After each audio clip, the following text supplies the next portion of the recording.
السلام علیکم میرے پیارے دوستو، حضرت ابو درداء رضی اللہ تعالی عنہ فرماتے ہیں کہ دل کا ڈر جانا ایسا ہوتا ہے جیسا کہ کھجور کے خوش پتوں میں آگ لگ جانا۔ اس کے بعد اپنے شاگرد شہر بن حوشب کو خطاب کر کے فرماتے ہیں کہ اے شہر، تم بدن کی کپ کپی نہیں جانتے؟ انہوں نے عرض کیا جانتا ہوں۔ فرمایا اس وقت دعا کیا کرو، اس وقت کی دعا قبول ہوتی ہے۔ حضرت ثابت رحمۃ اللہ علیہ بنانی فرماتے ہیں کہ ایک بزرگ نے فرمایا کہ مجھے معلوم ہو جاتا کہ میری کون سی دعا قبول ہوئی اور کون سی نہیں ہوئی۔ لوگوں نے عرض کیا کہ یہ کس طرح معلوم ہو جاتا ہے؟ فرمایا کہ جس وقت میرے بدن پر کپ کپی آ جائے اور دل خوف زدہ ہو جائے اور آنکھوں سے آنسو بہنا لگیں، اس وقت کی دعا قبول ہوتی ہے۔ حضرت سدی رحمۃ اللہ علیہ فرماتے ہیں کہ جب ان کے سامنے اللہ کا ذکر آ جائے کا مطلب یہ ہے کہ کوئی شخص کسی پر ظلم کا ارادہ کرے یا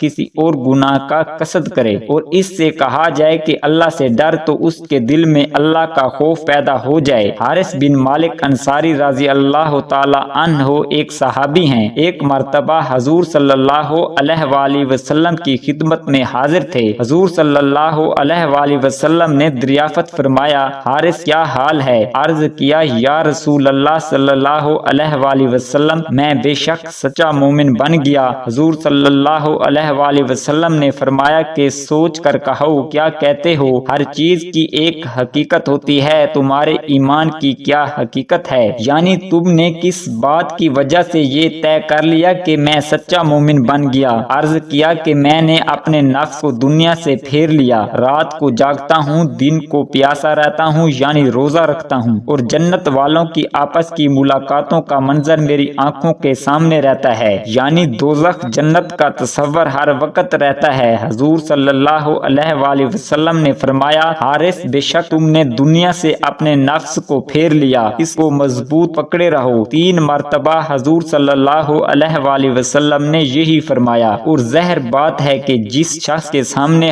ہر وقت دوزخ اور جنت کا منظر رہے گا وہ دنیا میں کہاں پھنس سکتا ہے؟